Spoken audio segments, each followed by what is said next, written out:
Thank you so much. My obeisances to all the Vaishnavas, Panchakalpatarubhyascha kripa sindhubhya cha patitanam pavanebhyo Vaishnavebhyo namo namaha.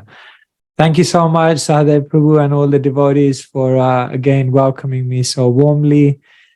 It's a real honor to be with all of you. I really feel nourished discussing Bhagavatam with all of you who are real well, they say, Muhuraho Rasika Bhuvi Bhavuka, that you must try to relish the Bhagavatam in the company of those who know how to taste the Bhagavatam. So I really feel that with all of you. So today we are reading about pure devotional service, the change in heart. And this is really, really a beautiful chapter in the Bhagavatam, perhaps one of my favorite chapters. And today we're reading from the very first text, text number 1. So I'll just do the invocation, recite the verse, the word for word, and then we'll read the translation and commentary, and then have a short discussion. Om Namo Bhagavate Vasudevaya. Om Namo Bhagavate Vasudevaya. Om Namo Bhagavate Vasudevaya. So we're reading from text number 1. Shri Sukha Uvacha Evameta Nigaditam Prishtavan Yadbhavan Mama Nrinam Yan Mriyamananam Manusheshu Manishinam. Shri Sukha Uvacha Evametan Nigaditam Prishtavan Yadbhavan Mama Nrinam Yan Mriyamananam Manusheshu Manishinam. Shri Sukha Uvacha Evametan Nigaditam Prishtavan Yadbhavan Mama Nrinam Yan Mriyamananam Manusheshu Manishinam. Word for word. Shri Sukha Uvacha, Shri Sukadev Goswami said, Evam, so, etat, all these, Nigaditam, answered, Prishtavan, as you inquired, Yat, what, Bhavan, your good self, Mama, unto me, Nrinam, of the human being, Yat, one, Mriyamananam, on the threshold of death, Manusheshu, amongst the human beings, Manishinam, of the intelligent men. Translation. Sri Sukadev Goswami said, Maharaj Parikshit, as you have inquired from me as to the duty of an intelligent man who is on the threshold of death, so I have answered you. Purport. In human society all over the world, there are millions and billions of men and women, and almost all of them are less intelligent because they have very little knowledge of spirit soul. Almost all of them have a wrong conception of life, for they identify themselves with the gross and subtle material bodies, which they are not, in fact. They may be situated in different high and low positions in the estimation of human society, but one should know definitely that unless one inquires about his own self beyond the body and the mind, all his activities in human life are total failures. Therefore, out of thousands and thousands of men, one may inquire about his spirit self and thus consult the revealed scriptures like Vedanta Sutras, Bhagavad Gita, and Srimad Bhagavatam. But in spite of reading and hearing such scriptures, unless one is in touch with a realized spiritual master, he cannot actually realize the nature of the self. And out of thousands and hundreds of thousands of men, someone may know what Lord Krishna is, in fact. In the Chaitanya Charitamrita, it is said that Lord Krishna, out of his causeless mercy, prepared the Vedic literatures in the incarnation of Vyasadeva for reading by the intelligent class of men in a human society which is almost totally forgetful of the genuine relation with Krishna. Even such an intelligent class of men may be forgetful in their relation with the Lord. The whole bhakti yoga process is therefore a revival of the lost relation. This revival is possible in the human form of life, which is obtained only out of the evolutionary cycle of 8.4 million species of life. The intelligent class of human being must take a serious note of this opportunity. Not all human beings are intelligent, so the importance of human life is not always understood. Therefore, manishinam, meaning thoughtful, is particularly used here. A manishinam person like Maharaj Parikshit must therefore take to the lotus feet of Lord Krishna and fully engage himself in devotional service, hearing, chanting, etc. of the holy name and pastimes of the Lord, which are all Hari Kathamrita. This action is especially recommended when one is preparing for death. Srila Prabhupada ki jai. Om Jnanatirmirandhasya Jnananjana Shalakaya Chakshurunmilitam Yena Tasmai Shri Gurave Namaha.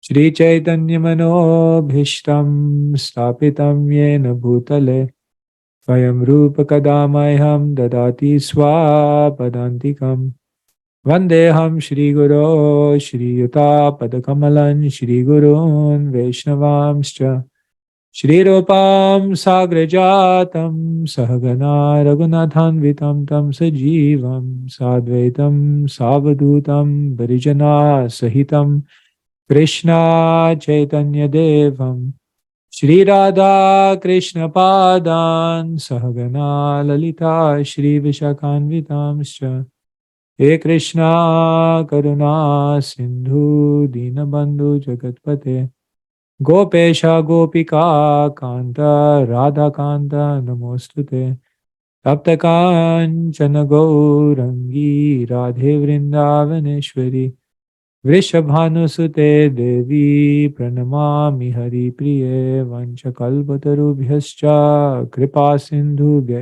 evacha Patitanam Pavanebhyo Vaishnavebhyo Namo Namaha Shri Krishna Chaitanya Prabhu Nityananda Shri Advaita Gadadhara Shri Vasadi Gaura Bhakta Vrinda Hare Krishna Krishna Krishna Hare Hare Hare Rama Rama Rama Hare Hare Shri Prabhupada ki jai.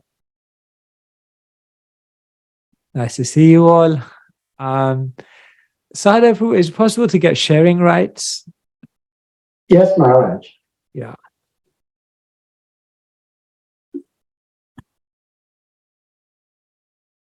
So Hare Krishna, everyone, again.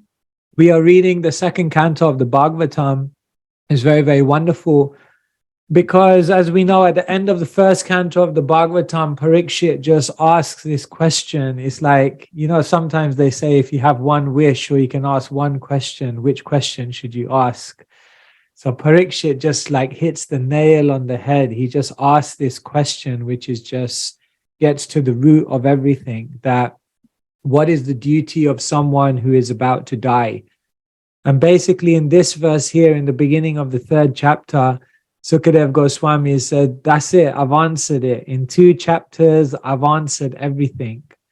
And the amazing thing that Sukadev Goswami does in these first 2 chapters, in which he said he's answered everything, he actually has answered everything, because if you look closely at the Bhagavatam, he hasn't just given the ultimate answer, but what he's actually done is he's taken, Parikshit may realize it or not, probably he does, he's actually taken Parikshit through a whole journey of different processes of self-realization, and he's finally come to the point where he's just hit the nail on the head and just said, Bhakti Yoga, pure devotional service, the change in heart, this is the ultimate thing that you need to do. You see, Sukadev Goswami is an expert preacher. When a preacher is in a room and someone asks a question, the preacher realizes that he's not just speaking to that one person, but he's speaking to the whole room. Nowadays, a preacher is realizing he's not just speaking to the questioner, not just the whole room, but he's speaking to the whole world, because everything goes on the internet. So a preacher is incredibly, incredibly sensitive. So what Sukadev Goswami has done is he knows that Parikshit is ready for the ultimate answer, that Bhakti Yoga is the ultimate process.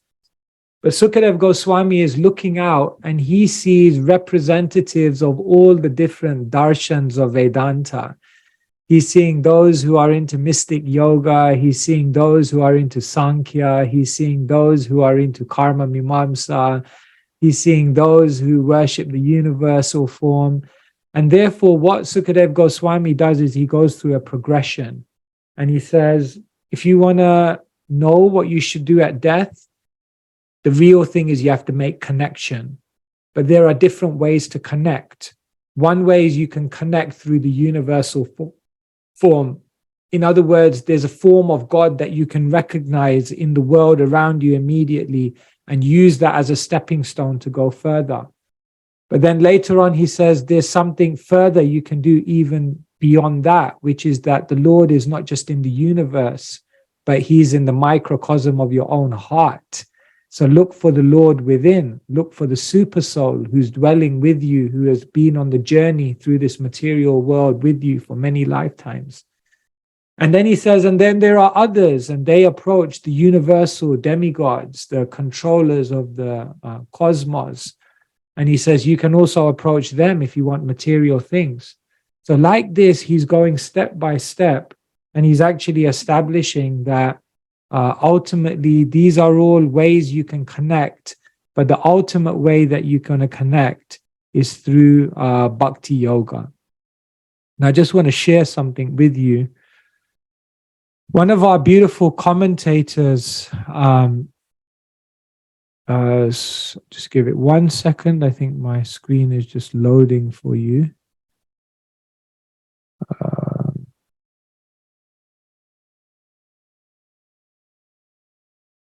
Oh God, I've frozen. Can you hear me, Sahadev? Yes, Maharaj. We can You hear can you. hear me. Okay, Yes. 1 second.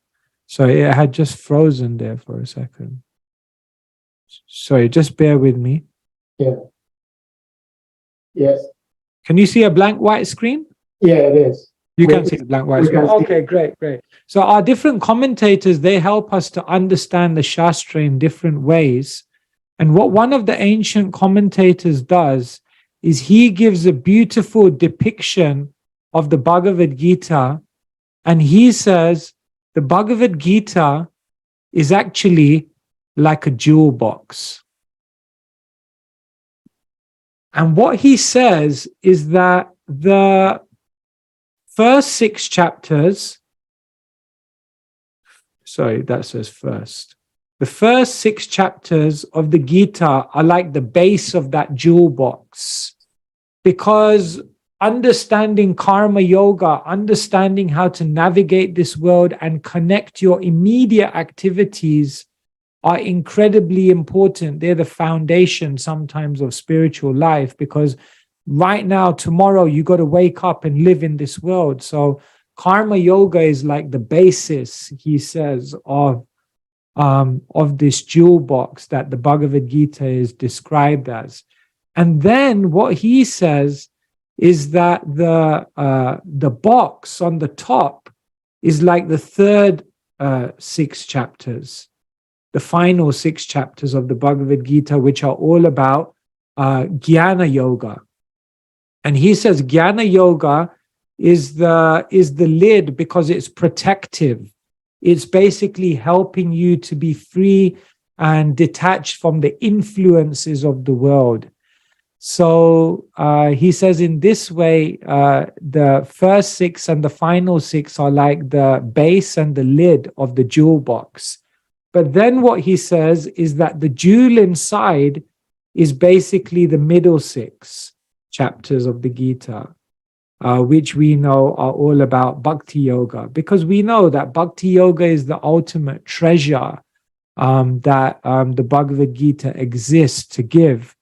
And he also goes further. He says on the lid of the jewel box, which is, you can say, the final of the verses of the Bhagavad Gita, Krishna says in 1855, Manmana Bhava Mad Bhakto, and he says this verse is like an inscription on the lid of the jewel box. And what the inscription on the lid of the jewel box tells us is what is in the contents of that jewel box. And therefore, 1855 and the complete middle of the jewel box, which is the actual jewel, i.e. 934, they actually completely match each other because the inscription tells you what's on the inside. And in this way, he establishes that bhakti, or devotional service, bhakti yoga, is the ultimate in spiritual practice. Now, when establishing bhakti yoga as the ultimate spiritual practice, the commentators, they do it in different ways. But one of the ways in which they establish the supremacy of bhakti yoga is they do it like this. They say we have to look at investments. They say, when you make an investment in life, there are certain considerations that you have to ask yourself. The first and foremost consideration when making an investment is, what is the return? In other words, what's in it for me? What am I going to get from this investment? That's the first question you ask. The second question they say you should ask when you're making an investment is, what is the rate? Okay, the return may be good, but when am I going to get it back? The third question you have to ask is reachable. Is this investment something I can do? Or is it like you need like £1 million to engage in this investment? It blows me out of the water. Can I actually reach? Is this investment reachable for me? And then the next one is there any restriction on this investment? And the final and very, very important consideration when making any kind of investment is, what is the risk? What if it doesn't work out? If you want to measure the efficacy and the value of investing anything in this life, that may be time, that may be energy, that may be money, that may be your attention. The thing you have to ask yourself is these 5 questions. Then you can understand what's the best investment. The basic problem with people in the world is they invest their time, energy, effort, attention in things without even considering these questions. And therefore, after a lifetime of making investments in so many things, they find themselves impoverished, they find themselves let down, and they find themselves dissatisfied. And, you may end up feeling like you have like a midlife crisis or something because you're wondering what you did with all your time. The commentators explain that bhakti yoga is the supreme investment because on all 5 of these counts, no other spiritual process and no other activity in the world can compare to bhakti yoga. The first thing is, what is the return of bhakti yoga? Love. A pure, unalloyed relationship of love in which you don't have to be fear whether your love will be reciprocated. A type of love in which when you develop that love, it doesn't become boxed into one person, but it goes to that person and then spreads to everyone and everything. An expansive, unending, and most profound type of intense intimacy of love. What could be more valuable than that? Because as we know, the whole world is looking for love. So bhakti yoga doesn't just connect you to the Supreme. There are many processes which could connect you to the Supreme, but bhakti is connecting you to the Supreme in the most intimate way, in the most confidential way. And that love, when awakened with the Supreme, then spreads to everyone and everything. So the return on all counts is something that can't be given by any other process. What is the rate of that return? We remember that Srila Prabhupada said advancement in Krishna consciousness depends on one thing and one thing only, and that is the attitude of the follower. And so even in the beginning of the Bhagavatam, in the first chapter of the second canto, to reassure Parikshit that it's not too late, to reassure Parikshit, he's thinking, I've only got 7 days to live. Am I going to be able to make this investment and get the payback in time? What's the rate of return? How long is it going to take me to realize the fruit of this investment? So if you remember, Sukadev Goswami tells him a story, and this story is meant to reassure him that it's not too late. Anyone remember what that story is? Is this a story about Maharaj Katvanga? Katvanga, exactly. Thank you. Yes, he tells the story of Katvanga who realized it in a moment. So it has the potentiality of paying back in a moment if we find that sincerity. Sometimes what keeps me going in japa is like, even when you feel like you're chanting broken names, you carry on and you pray to Krishna, I'm going to keep searching, I'm going to keep searching, because if I find that one pure name, then Bhagavatam Chaitanya Charitamrita says, Eka nama Krishna sarva papa kshoy, that one name of Krishna, if uttered in sincerity, can crush everything else. And so it is really like that. Bhakti yoga is like you got to keep your eyes open. It appears and it can appear at any moment, that connection of love. And so the rate is very, very promising. It can be very, very quick. Desha maham samudharta mrityu samsarasagarat, Krishna says, I very quickly, very swiftly deliver my devotee. Now, is it reachable? Maybe I've missed the boat. Maybe I had to do it at a certain time. Every investment seems to have a window of opportunity in which you got to grab it. But in Bhakti Yoga, the Bhagavatam shows people who did it from the womb to the tomb, literally. In other words, it's reachable, it's available, it's accessible, and it's reachable at any time in your life. Some great saints did it in their youth. Some did it when they were married. Some did it when they were about to retire, like Dhritarashtra. And some did it at the last moment when they just called out to the Lord and they received protection. So therefore, it's reachable at any time in your life. There's not a specific moment for this investment. This investment can be done at any moment. And someone may ask, in Bhakti Yoga, is there any restriction? There's no restriction, because you don't require no material qualification. In fact, Kunti Maharani says sometimes material qualifications can become your disqualification because they don't allow you to approach with humility. So not only do you not require material qualifications, but sometimes not having any material qualifications becomes a very good qualification, because the only qualification you need is humility.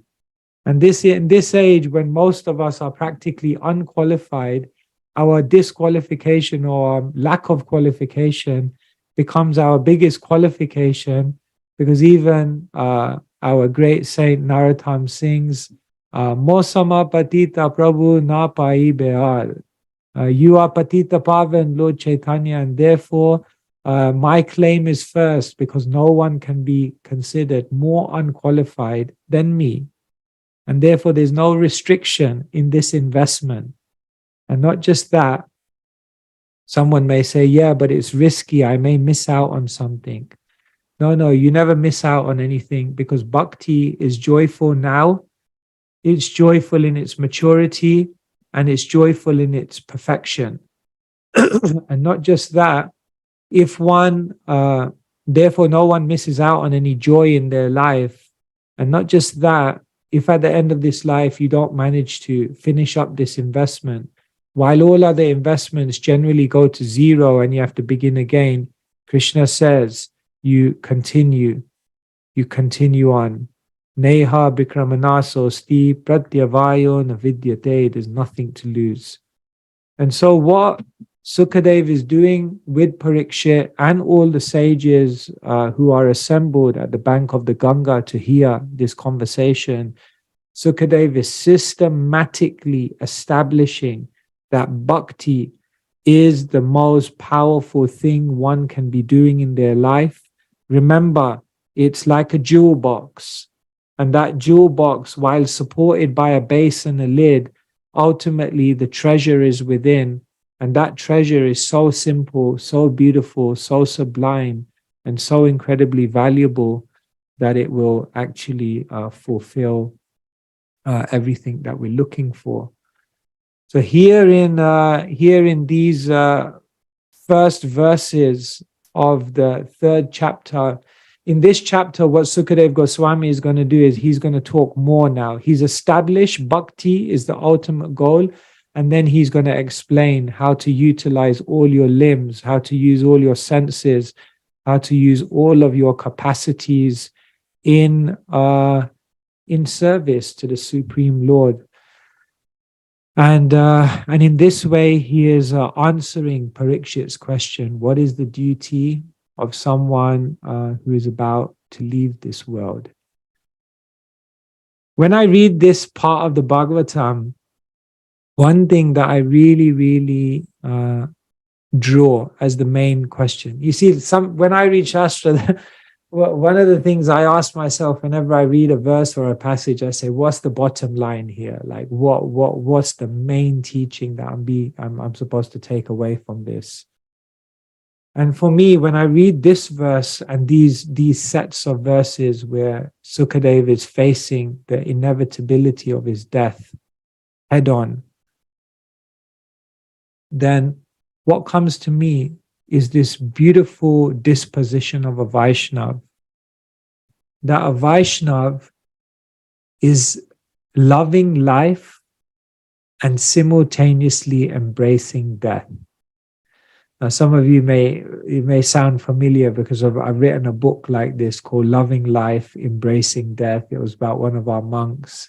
His name was Janakinath, and at a certain point in his life, he was diagnosed with cancer. And when I was observing him in his final days, this is what occurred to me very, very strongly, that the disposition of a Vaishnav is that they know how to love life and they know simultaneously how to embrace death. Now, this is actually incredible, because if someone is loving life, then the general conception of people in the world would be that, how can you then embrace death? Then you wouldn't want to embrace death. Because life is so amazing. Why would you want to embrace death? And the other disposition people have is they think if you're embracing death, that probably means you hate life, because most people who embrace death or who are looking forward to their death is probably because they're depressed or disinterested or disgusted with life. And therefore we find even in the world today so many suicides where people voluntarily embrace death, but not because they don't love life, they hate life.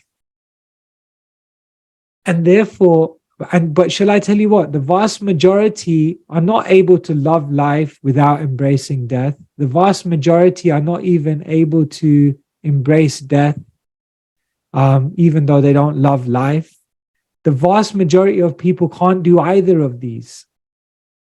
The vast majority of people don't know how to love life, and they don't know how to embrace death either. They don't know how to do any of these. But the Vaishnav simultaneously knows how to do both of these. They love life. They have a hunger. They have a passion. They have an enthusiasm. They wake up in the morning with purpose, with drive.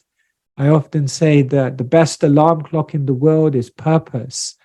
And so one way we can understand we're becoming more Krishna conscious is that we have an incredible love for life. We, every day, every moment is valuable. Every interaction, every opportunity is an opportunity to develop love, to express love. And when we are living like this, then we understand that we are in Krishna consciousness, when we actually love life.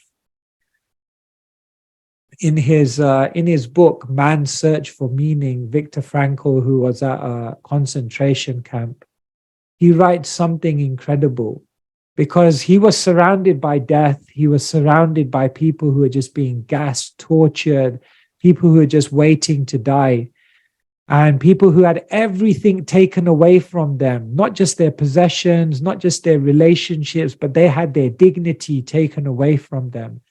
But he writes this amazing line. He says, everything can be taken away from a man. He says his possessions, his relatives, his relationships, even his dignity could be taken away from him. But the last human freedom is the freedom to be enthusiastic about life. The moment you've lost your enthusiasm for life, in that moment you've died. And he said that many people in that concentration camp died before they were even executed, because they died because they lost their enthusiasm for life. And so to find this enthusiasm and to nurture this enthusiasm is the very meaning of life. And therefore, most people don't know how to love life. And even few people know how to embrace death. Because for a Vaishnav, they understand death is not a full stop. Death is a comma. And death brings many, many gifts. And therefore, they love life because they have opportunity to serve. But when death comes and the call for death comes, they know how to embrace death, because they realize that is the gateway to a new service, a new opportunity, a new situation, and new services. And so they know how to also embrace death. And in Parikshit Maharaj, we see both of these, how he was so purposeful in his life. Throughout the first canto, we're hearing about how amazing he was as a ruler, how devotional he was as a ruler, and how alert he was in his duties and in his activities, and simultaneously Krishna conscious. And then in the end of the first canto, we hear about how Parikshit learns to also embrace death. And so loving life, embracing death is something that everyone can put up as a sutra somewhere in their immediate vision, to remind themselves that this is the life of a Vaishnava. And death brings its own gifts. We can say that there are certain gifts which the news of death brings. I was with Janakinath, and I remember when he moved back to the manor in his final stages of passing away from this world, then the OT, the occupational therapist, came to settle him in.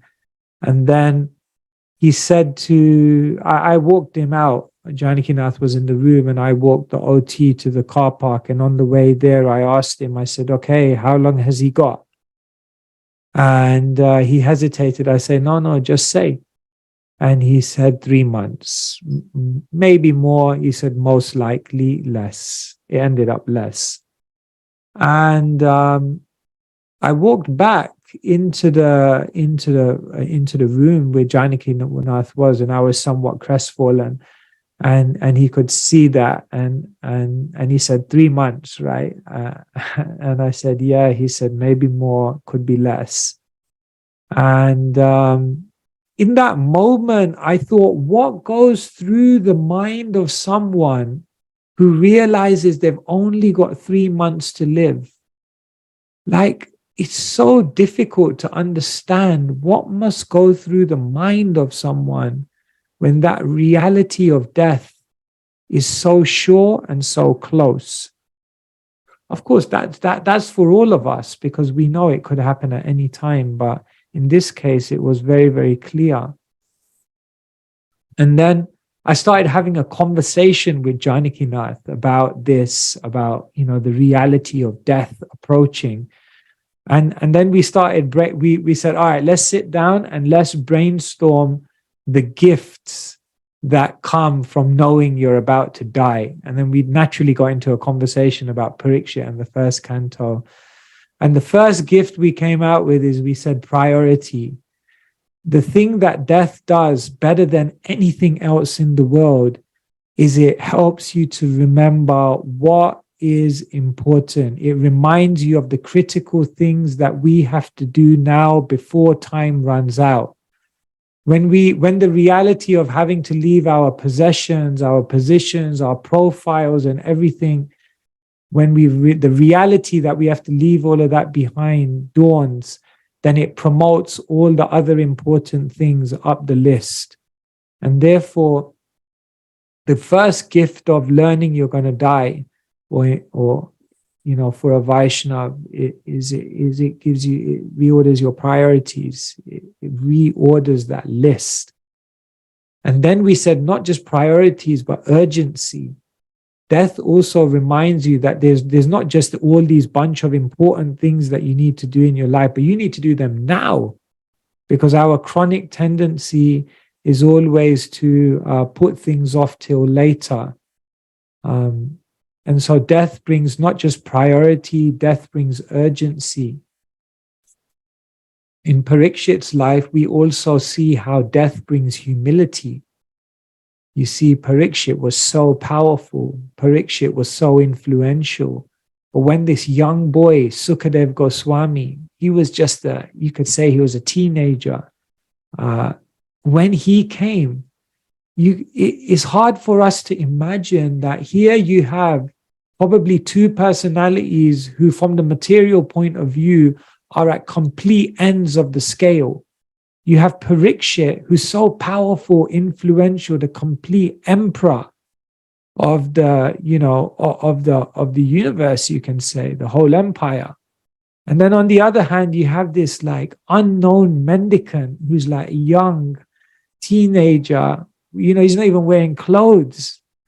And they come together. And the most amazing thing is that Parikshit finds the humility in himself to just say, like, instruct me. Can you tell me what I'm supposed to do at death? I mean, that kind of humility is hard for us to understand. Like now, just to be very honest with you, like now I'm a young sannyasi, so naturally, according to Varnashram, you have to give respect to a sannyasi. So like sometimes I have like people like double my age or old enough to be my father and showing respect to me. And it just feels so like, it feels weird for me, like just very strange. And you can imagine, like, that's just a bit of distance and how, in one sense, strange that feels. So how strange it would have been for Parikshit to just completely humble himself like that. But that's what death does. It brings about a humility that just humbles you to a degree like that. So death brings priority, it brings urgency, it brings humility. The other thing we talked about with Janakinath is that we said death brings clarity. Because all the things we worry about, all the things we are in anxiety about, and all the things which dominate our consciousness, in the face of death, all of that kind of disappears. It disappears into like insignificance. It pales into insignificance. And therefore, to constantly be in touch with the reality of death helps us to just clear out all of the unnecessary noise which is blocking us from living life. And we also talked about how death brings immunity.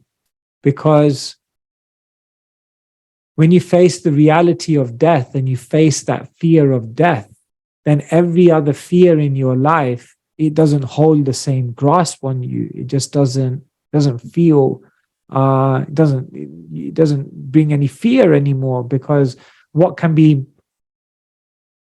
maintain its fearfulness in the face of death? So the reason I'm sharing all of this with you is that definitely in spiritual culture, is a big part of spiritual culture is to meditate on death. And I think maybe that's something which many of us could do. It would really maybe help in life, just to take some moment. I mean, even Krishna says that in the Bhagavad Gita, Janma Mrityu Jara Vyadi Dukha Doshanu Darshanam, that one should meditate, contemplate, reflect, and instill the reality of birth, disease, old age, and ultimately death. That darshan, that vision, that clarifying thought process of registering that death will come is very, very much a part of a Vaishnava's life. And so I really like this, how we say in spiritual culture that we take 2 births and we take 2 deaths. The real birth occurs after your physical birth, and the real death should take place before your physical death. And this is what we say in spiritual culture, that you have 2 births, but the real birth takes place after your physical birth, because that's your spiritual birth. When you actually realize who you are, you get connected to a spiritual teacher who can guide you back to the ultimate goal of life. And the real death should take place before your physical death, which is the death of one's false ego, because then that prepares you to really die. So we take our physical birth so that we can ultimately find that spiritual birth. And we go through the ego death in order to ultimately embrace the physical death that will come. And that is basically the journey of life for a Vaishnava. And therefore, loving life and embracing death, I think, really is a mantra which we have to instill in our consciousness, and learning to love life every day. And I think it's a work in progress. Every day we have to wake up and think, what can I do today to fall in love with life in a deeper way? And what can I do today to begin to cultivate a mentality of embracing death whenever Krishna sends that? And as we live with these 2 mindsets, I think we actually achieve the real fruit, the real goal of human existence. And so Srila Prabhupada, in this beautiful purport, he just summarizes the philosophy very, very beautifully. And today I just wanted to share these thoughts with you, because we have to leave in about 35 minutes for another program. I think I'll stop there, because it's always nice to hear from all of you and hear what reflections, what comments, what contributions you'd like to make. So let me stop here and see what questions or what comments devotees would like to make. Thank you very much. Hare Krishna. Hare Krishna. Thank you so much, Maharaj. As always, beautiful. Before anything else, we want to formally recognize the presence of His Holiness Patidra Damodara Maharaj. Maharaj, please accept our humble obeisances and glories to your lotus feet. Hare Krishna. Hare Krishna. Maharaj, you may unmute and share some words of wisdom before devotees in general ask questions or make any comments, please. I just want to thank His Holiness Keshava Maharaj for his nectarian presentation. I don't really have any question, but I just want to show my appreciation that it's beautiful. It's very sweet, like you said, as always. Thank you. Thank you, Maharaj. Hare Krishna. Nice to see you, Maharaj. Hare Krishna. So devotees, if anyone has questions, comments, realizations, please, we may do that. The faster we do that, the better for all of us, because Maharaj has a very short time to leave. He has another engagement. Maharaj is very interesting. I looked at the 5 considerations when one is putting in any investment, and somehow they all start with R. So there are 5 R's. And I was thinking, these investments, they appear to be, there is another R, which is rough. Rough.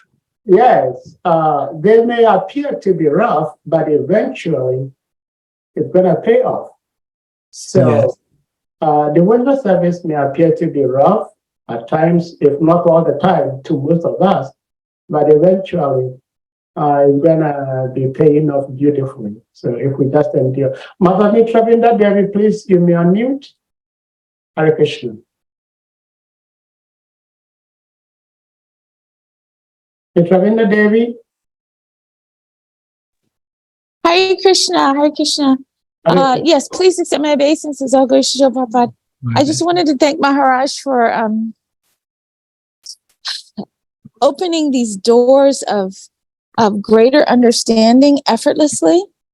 That really and truly, just my perception, help people who are devotees of all faith systems, and I'm going to say that in a mood of non-sectarianism, which is one of the beautiful jewels in the crown of bhakti.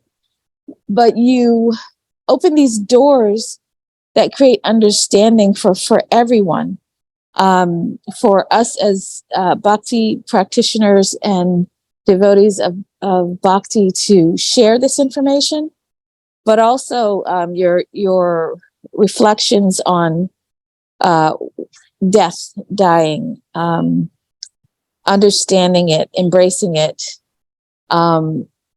from a way that equates to compassion for everyone who ultimately we all go through it, but the education that relates to taking away the anxiety and the fear that is engulfing the world, everyone in every corner, in a way that makes it hard to hear this information, let alone prepare for it properly. I just wanted to thank you for being here and speaking, and I hope to hear you in as many places as possible and continuing on this wonderful platform. Thank you so much, Maharaj. Hare Krishna. Thank you so much. Thank you, Mataji. Really appreciate your kind words. Yeah, it said, one devotee once said to me that Krishna consciousness becomes more and more relevant as we get closer and closer to death. And that really struck me, that, yeah, and as devotees, we should live very close to death. We should see that reality, as Krishna says in the Gita. And in that way, we will realize why and how Krishna consciousness is so relevant, not just because we fear death, but because we understand that death is an opportunity, a gateway to greater service, and therefore for me to prepare myself for that great moment in which I can make a transition into another life of service. So yeah, thank you for that. Hare Krishna. So, Kanaya Prabhu, please, you may unmute. Hare Krishna. Hare Krishna. Hare Prabhu, Krishna. so good to have your association here. I see lots of your wonderful postings. I never saw your lotus face. So thank you for sharing your lotus face today. Please go ahead. Hare Krishna. First of all, thank you so much, Maharaj. Every time I heard you on social media platforms, It's my honor to see you in live. Nice to see you, Prabhu. Nice to Thank see you so you. much for that live darshan.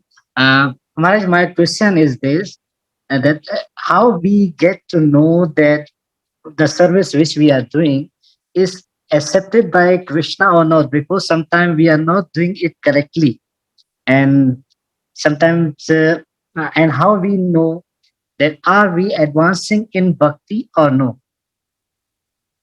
Okay, so a few questions there. How do you know your service is the right service? How do we know we're pleasing Krishna? And how do we know if we're advancing? Yes, Maharaj. Therefore, our relationship with Krishna is always mediated by a spiritual master. Yasya prasadat bhagavat prasado. So if the spiritual master, if the Vaishnavas are satisfied, if the Vaishnavas appreciate your service and are pleased, then you can be sure Bhagavat Prasado, that Krishna is also pleased. Therefore, we are never performing devotional service in a vacuum. It's never just me and Krishna. You see, impersonalism takes place on different levels. And another form of impersonalism is not just impersonalism towards God, but impersonalism towards the devotees by just trying to cancel it and just say me and Krishna. So therefore, by hearing from the Vaishnavas, who are the mouthpiece of Krishna, we can understand if Krishna is satisfied.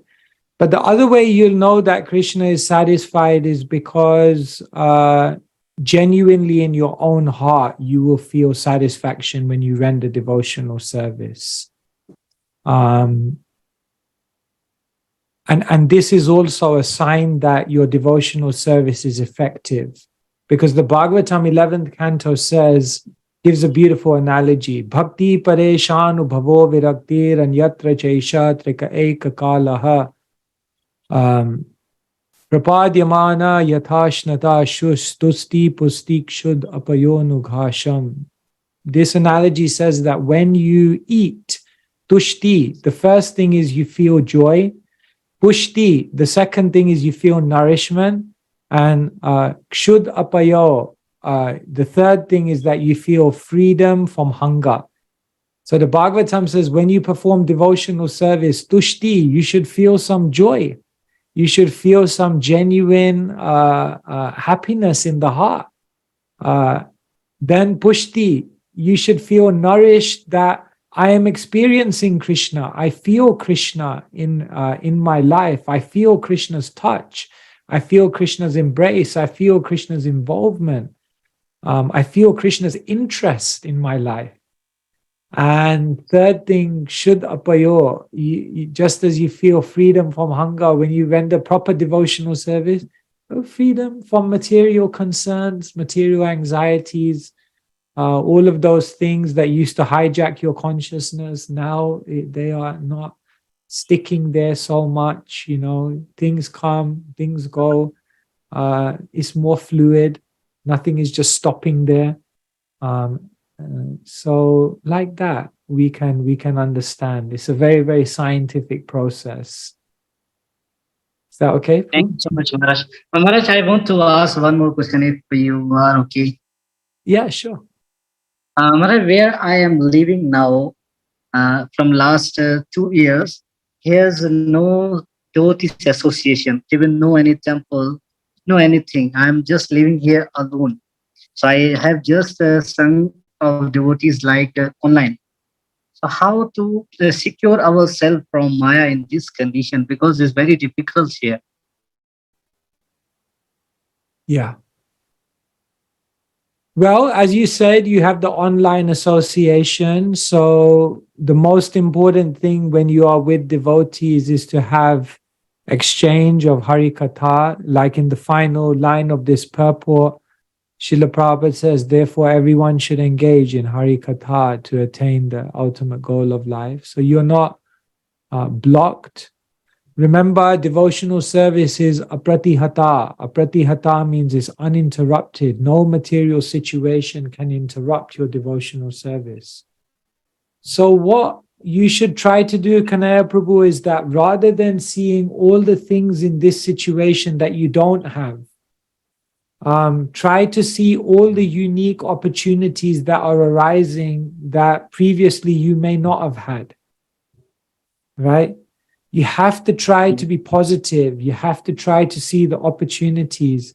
In your mind, don't be in this mindset of thinking of all the things which are going to cause you to fail in this situation. In your mindset, think of all the wonderful facilities that you have that are going to make you a success, no matter how difficult it is, right? And just try to go in a more positive situation. Yes, you don't have physical association, desire it. Krishna in the future will arrange it. And until that time when he has arranged it, then just make other arrangements to connect and see that, okay, Krishna is giving me more time alone. So let me use that time alone to engage in deeper study, deeper sadhana, and rendering a services in a different way. Is that okay? Thank you so much, Maharaj. All right. It was a wonderful answer. Thank you so much. Hare Krishna. Hare Krishna. Thank you, Maharaj. Shriman Maharaj, did you have a question? I saw you raised your hand up. Maharaj, there is a question in the chat room from Gita Nagri Ekofam. Okay, so the question is, Hare Krishna Maharaj, thank you. A devotee asked, how do we know what is genuine contemplations versus what is the mind's rumblings? In general, daily as we go about our services in life. So the difference between genuine contemplation and the rumblings of the mind. Okay, just give me 1 second. Okay. Okay, so the question is, what is the difference between genuine reflection and what is the difference between like ramblings or speculation, right? That's the question, is it? Yes, Maharaj. Okay, I'm going to again share something with you. This is from a course we did on journaling, and hopefully this will help you to answer the question. So Srila Prabhupada writes in the 4th canto of Bhagavatam that a devotee is as thoughtful as a non-devotee is speculative. So if you want to know what's the difference between genuine introspection and speculation, here are some things that will help you to realize the difference. Introspection is thinking in the mind, but with reference to Shastra. In speculation, you're not referencing anything except the mind and the perceptions. Therefore, when you genuinely think about what's going on in life, what's happening, how you feel about certain situations, but then you are bringing in Shastra. Introspection means to see your emotions through the Shastra. Then it becomes introspection. Otherwise, if it's just mind and perceptions, it's just speculation. It's not going to take you to any elevated vantage point. The second way you know the difference is that introspection leads to tangible, progressive, positive activity in the devotional sphere. In other words, the net result of genuine introspection is that you then go out and you do something.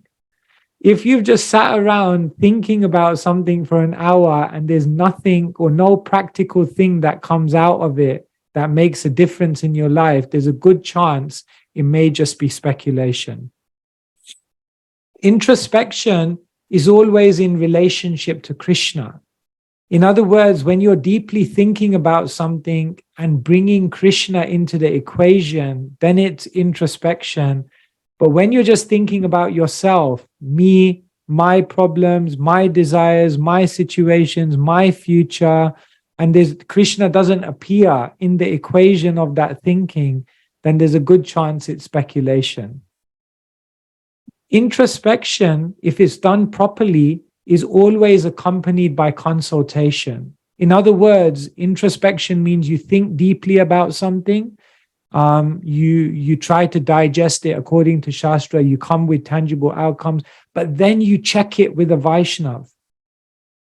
Speculation is just done in isolation.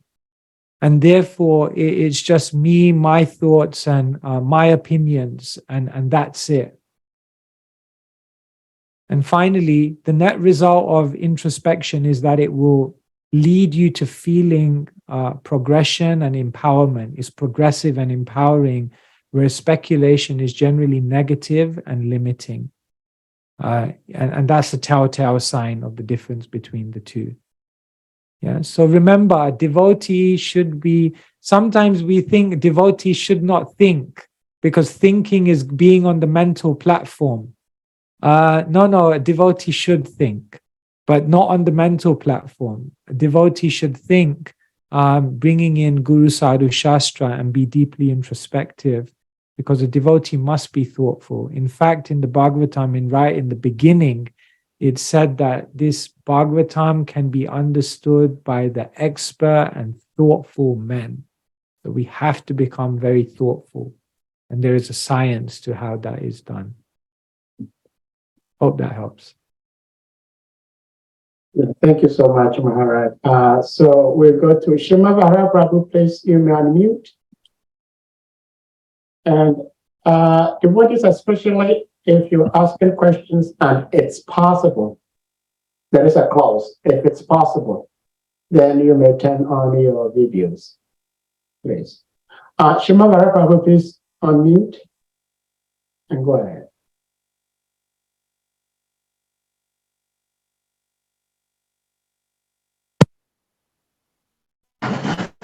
Hare Krishna. Hare Krishna. Hare Krishna. Okay. All right. I'm driving, so please tolerate the noise. Thank you very much, Maharaj, for your wonderful presentation. It's very enlightening. The considerations that you gave for investment, I try to follow. The advice you gave, and how you link them with bhakti. So I think the third one or the fourth one, the one about whether the investment is reachable. I couldn't really understand your example. So when we say that it is reachable at any time, some people from the womb, some people are about to die. Now, my question is, I want you to clarify reaching it at any time and a whole life cultivation to be able to remember Krishna at the time of death. So after the verse, Yam Yam Bhakti Smaram Bhavam, 8:6, then Krishna said, then, in 8:7, he said, then you should do your work, your duty as a Kshatriya, always thinking of me. So which implies a whole life of cultivation to be able to remember Krishna at the point of death. So when we say that it is reachable at any time, so I want us to clarify this point, the two. You can explain both, how they Yes. combine. Yes, All right, thank you. Thank you so much, Fu. Yes. Well, in the Bhagavatam, Prahlad Maharaj says, Kaumara acharit pragyo dharman bhagavataniha durlabham manusham janma tad apyadruvamarthadam. He says that spiritual life should begin at the very beginning of life. Kaumara acharit pragyo. You should begin it at very early age because it requires that level of molding. So the best is to begin early. Because yes, whatever you remember at death is whatever you've cultivated throughout your life. And if you've cultivated many spiritual memories, spiritual impressions, then you'll have naturally a much better chance. And therefore, Srila Prabhupada wanted Gurukul, Srila Prabhupada wanted devotees to have the opportunity from the very beginning of their life to do that. So for all intensive purposes in the Krishna consciousness movement, we're trying to expose everyone as early, as quickly as possible, because the more time, the better. But the reality is that even if one takes it up later, if they take it up, divrena, bhakti yogena, with force, with intensity, with sincerity and seriousness, then they can also, they are not, we can say they are not disqualified, or they are not out of reach.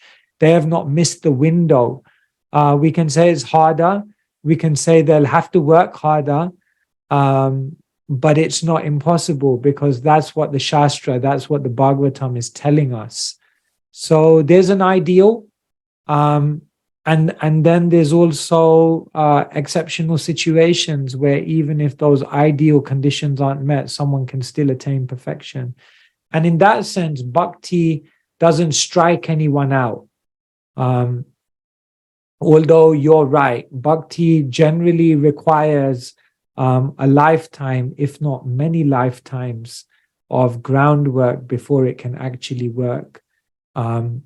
But there is always that potentiality. Like Srila Prabhupada said, one may get an honorary degree, but one should not sit there their whole life thinking, maybe I will get the honorary degree.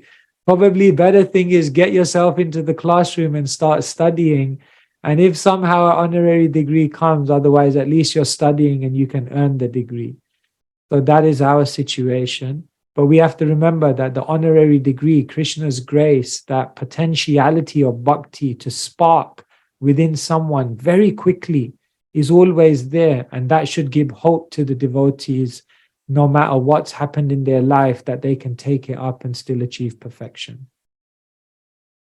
Yeah, I hope that helps. Hare Krishna. Thank you so much, Maharaj. Govinda Prabhu will come to you in a very short while. But Maharaj, when you were discussing the 5 considerations, when you were talking about the jewel box.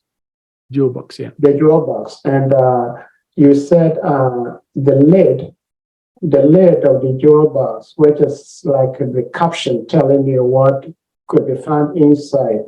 You did say Gita 1855, and Harikanta Devi spotted that and said it should be 1865. Is that what you meant? You meant 1865 is what I said, no? I said No, 1855? You said 55, but Oh, I said 55. No, Supposed to it's 1865, 1865 and 934 are mirroring 934. each other. Yeah, exactly. Okay, Hare Krishna. So, dear listeners, that was this spoken statement. It's 1865. That's what Maharaj meant. And thank you, Harikanta Devi. So, Govinda Prabhu, please, you may unmute.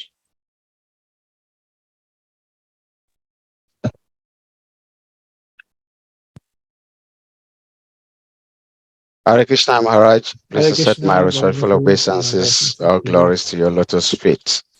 Hare Krishna. And thank you very much for this most wonderful presentation. You make me join Krishna consciousness again today. And, and you made me feel very fortunate to be part of this bhakti process. Still talking about the jewel box. You explain many things in connection with the different practitioners. They're like all outside the box, but the real thing is within the box, which is the jewel within the box. And that jewel is the bhakti. And so that gives the deepest understanding, the deepest relationship with the Supreme Lord. And so one can be around the box. It's like there are bees. Sometimes we put honey in a bottle, and the honey will be circumambulating around the bottle, try to get a taste of the honey. And so you just wondering how to get in there, but the bottle is well tight, so you cannot get in.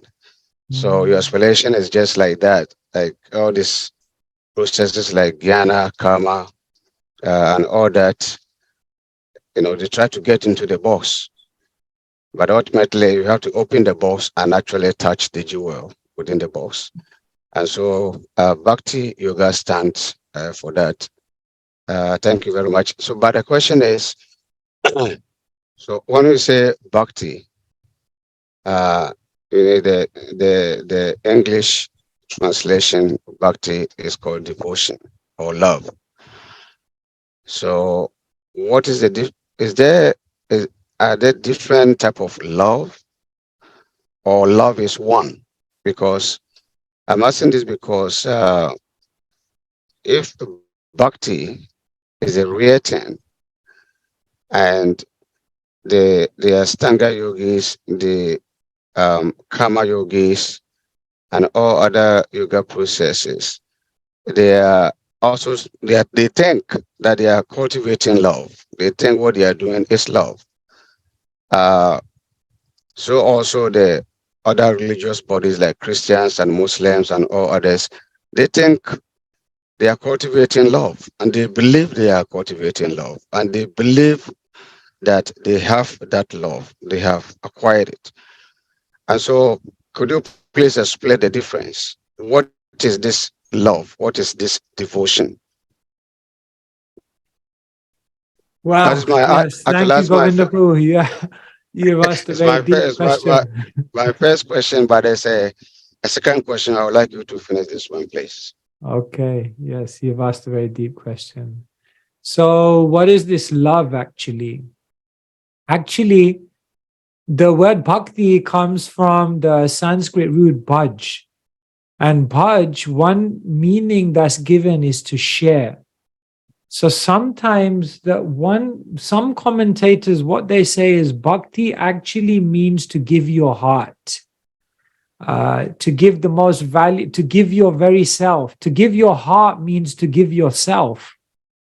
And in that sense, like Krishna says, or Vishnu says in Bhagavatam, Sadhavo hridayam mayam sadhunam hridayam tvaham madanyete na jananti naham tebhyo managapi. The Lord says, I am in the hearts of my devotees. The devotees, they are in my heart. I know nothing but them, and they know nothing but me. This is love that you install, like we say in the beginning of Chaitanya Charitamrita, install the Lord in the innermost chambers of your heart.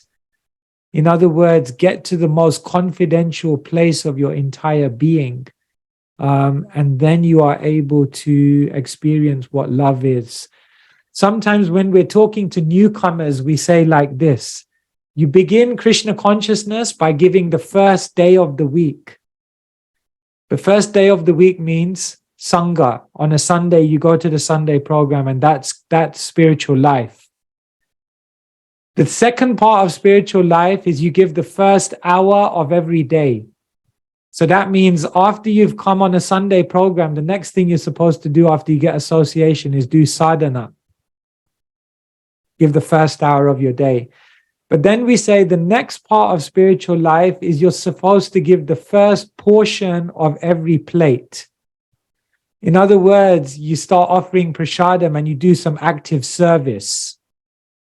But then we say the next thing you're supposed to do is give Krishna the first consideration in every decision. So every decision in your life, the first consideration is, how is this going to help me to serve Krishna better? And the final consideration is to give Krishna the first place in your heart. Right?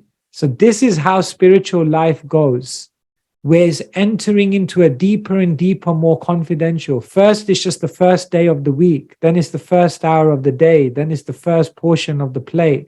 Then it's the first consideration in the decision. But then it's the first place in your heart. That is love. When naturally the Lord is coming there, because there's nothing else has become more important. And love, and the way it's expressed, in English we have one word, love. Did you know in Sanskrit there's over 90 words for love? because there's different types of love, different intensities of love, different flavors of love, and different relationships of love. And therefore, love takes place in many, many ways, in many, many forms, according to the personality. But bhakti yoga is that which allows us to get to that deepest part of love. So yes, and just to comment on what else you said, like in karma yoga, yes, they are developing love, but love is not their priority. Their priority is how to make sure they rid themselves from karmic reaction. That's the karma yogi's first priority. But because they're doing it through service, they're going to get some love. The jnana yogi's first priority is not love. The jnana yogi's first priority is liberation. But because they're connecting to the Lord, some love will come. But the bhakti yogi's first consideration is not any of these things. The bhakti yogi's first consideration is, how can I give my heart to Krishna? Indradyumna Maharaj once said it nicely. He said, all the austerities, all the service, all the sadhana, all the yatras, all the activities we're doing in devotional service are just so that one day we can sit down in one corner of the room, chant one name of Krishna, and experience one genuine teardrop fall from the eye.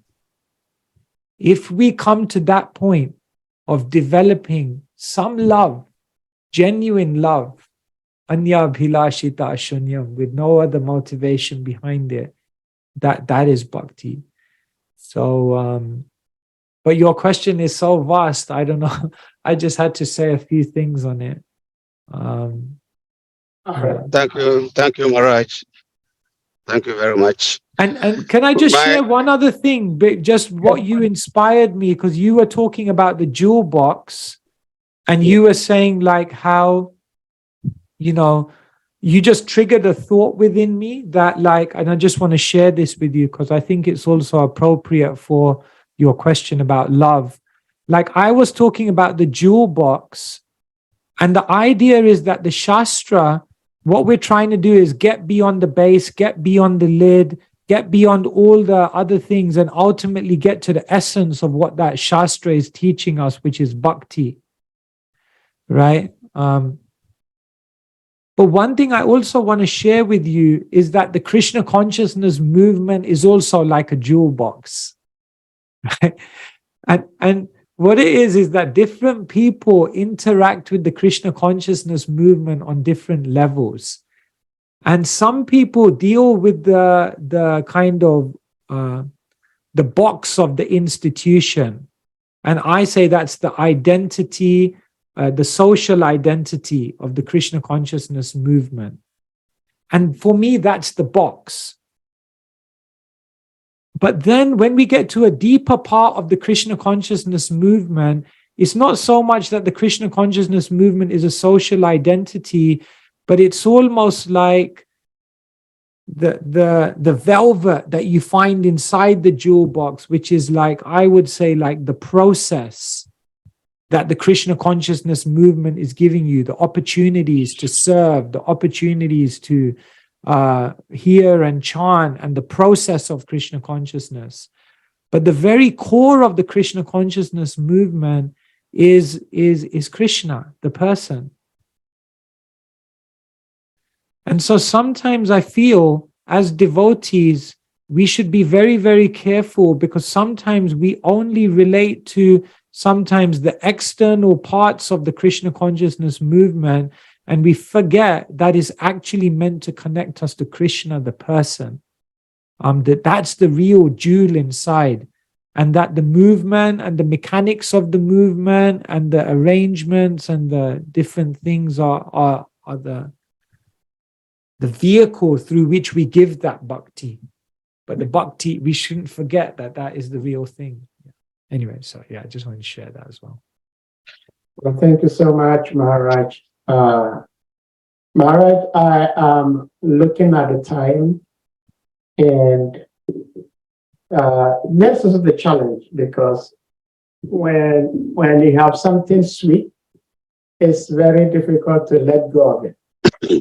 And devotees are drinking the nectar through the transcendental ears, but you also have another engagement. So I don't know if you still have a few minutes. I'm seeing Nitya Shekhar there, and he patiently had his hand up for a long time. So we can maybe take his question.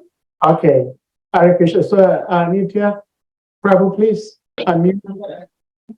Hare Krishna. I hope you can hear me nice and clearly. Yes, we can hear you. Yes, thank you so much, Maharaj. It's always nice hearing you share with such enthusiasm. I guess we also get infected. It's very, very nice. I appreciate it.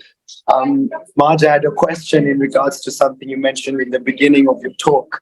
And you were mentioning how expert Parikshit Maharaj Shukadev Goswami was as a preacher, and how he was able to give information, not just that which was relevant to Parikshit Maharaj, but also simultaneously relevant to all the other persons that were there. And seeing that we are sharers and are attempting to be sharers of bhakti and trying to give Krishna consciousness or our understanding of it in different ways, how can we be able to get this element of or level of understanding of the people that are there and, be able to give them what they just need, what's right for them, in a similar mood or fashion that Shukadev Goswami does with Parikshit Maharaj and the rest of the sages.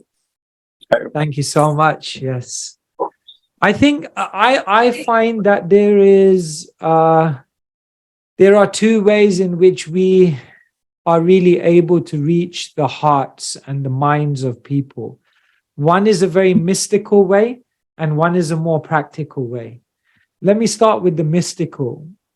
When one is very, very connected, and when one is very, very desirous to help others, and one is embodying a real mood of compassion, then what happens is they become very, very connected to the super soul. And therefore, even though Sukadev Goswami was almost like completely aloof from the world, it's almost as he knew what was going through everyone's mind. And it almost seems as though he was just empowered by Krishna to say the right things at the right time. So often before we're about to give a speech, one of the most traditional prayers is that the speaker says, "My dear Lord, allow the right words to come at the right time, in the right mood, with the right motivation behind them." And in that way, we're praying very much that we can allow our ego to move out of the way and let Krishna speak. And because Krishna is in everyone's heart, Krishna knows what everyone needs to hear. Now that's very mystical, and some people, we have to try for that connection. But the more practical way is that what we try to do as devotees is always keep our fingers on the pulse. I find that the time I spend on the Vyasasana and giving classes is empowered by the time I spend sitting one-to-one with devotees, hearing what they're going through, hearing what obstacles are there, hearing their realizations, their challenges. I feel that the moment I keep going from talk to talk to talk, but I don't get to time to spend with individual devotees to hear what their human story is in Krishna consciousness, then I feel I begin losing touch with reality. And so I think it's really important for us to hear from each other, to know what's happening on the ground in people's lives. Because the reality is, if you address people's needs, interests, and concerns, and then you bring in Shastra, and then you deliver it with a heart of compassion, that is an unbeatable combination. If you're relevant, if you're authentic in terms of what you're delivering, and if you do it with a heart which is actually loving, by Krishna's mercy, you'll be a powerful preacher. It's as simple as that. But oftentimes we're missing part of that triangle somewhere along the way. So just stay in touch with the people, be close to the people. That's why I love doing Sankirtan book distribution for so many years, because every day you're speaking to 300, 400 people, you know, and you really get to know what is on people's minds. What are they concerned about? And the preacher needs to know. Therefore, even Srila Prabhupada, when he went to Butler, Pennsylvania, whenever I say Pennsylvania, I think Transylvania. I was like, am I saying this wrong? I always think of Transylvania. It's not Pennsylvania. Prabhupada said, for the first 2 months, I was just observing the American people. He said, factually, I was just observing them. What are their habits? What are their concerns? How do they live? What are they all about? Even Srila Prabhupada was getting his fingers on the pulse to understand. So yeah, we need to know what's going through the minds of the people. Because you've heard me say this, if you want to take someone somewhere, first you have to meet them where they are. And so Sukadev Goswami does that brilliantly, because he's not just like, oh, Parikshit's ready and I know the truth, boom, let's just say it there and save time. He's like, no, let's take everyone on a journey. And chapters 1, 2, and 3 of the second canto basically describe the whole yoga ladder. If you look closely, that's basically what's happening. Hope that helps. Hare Krishna, thank you so much, Maharaj. I am very, very much appreciative of myself today because I have held on so tight to my bothersome questions because so many devotees had many questions, beautiful ones, intelligent questions. And as we speak, there are still a few more questions in the chat room, but unfortunately, Maharaj cannot take them today. So, Sahadev Prabhu, sorry to interrupt you there. no. Are you comfortable with me making a little advertisement here? It's all in line with the principles of Krishna consciousness, I promise you. Please do, because actually there was one question about your Gita. So please go ahead. Maharaj. Yeah, I'm just going to put a link on the chat. And if anyone is interested, this Thursday, we are beginning a brand new course on the Gita. It's called Bhagavad Gita Unlocked. And what it is, it's put it there. So what it is, it's 8 sessions every Thursday evening. We're going to be going through the Bhagavad Gita chapter by chapter. But to give you an expanse and a quick walk through how the Bhagavad Gita is the ultimate book of self-development in the deepest spiritual way. So if any of you are interested, I think most of you will know about the information I'm going to talk about, but it might be interesting for you to join. It's because, perhaps it may help you in your preaching to share the Bhagavad Gita with others, because I'm a transcendental, well, I don't know, transcendental, I'm a thief, hopefully transcendental one. And I take from a lot of places and I try to weave it together. So you'll get a lot of great realizations from the devotees. And if you have any new people who you feel like they might want to learn the Bhagavad Gita, then they can just go onto this link. If you just go onto that link, Kanaya Prabhu and anyone else, and you just put that link into your browser, www.thinkgita.org/unlocked, then what will happen is it will take you to a landing page, and that page will basically explain to you like how you can join the program. So that was just my little plug for today, our little service to you. And thank you for allowing me to do some small service for you today. It's really always an honor to be with you all. Hare Krishna, thank you so much, Maharaj. And on this note, we're going to humbly request all the devotees to kindly unmute, and we are going to chant the loudest Hare Krishna Maha Mantra. But Maharaj, before you go, when you're talking about the jewel itself is in the middle, protected by the lid and the base. I was thinking, wow, Krishna is so sweet because the two most important organs in the body are the brain and the heart. And they are all in the cage, you know. Krishna's protecting them. The brain is in the skull, the heart is in the rib cage. They're all getting protected. So thank you for sharing that. That's a nice analogy, actually, because karma yoga is like the legs, it's like how to move in this world. Jnana yoga is like the brain, like how to navigate all the complexity. And then the heart is right in the middle, like what we ultimately seek to unleash. So we'll credit that commentary to you, Sahadev Prabhu. Oh, no. 100 years down the line, they'll be quoting you for that illumination and insight.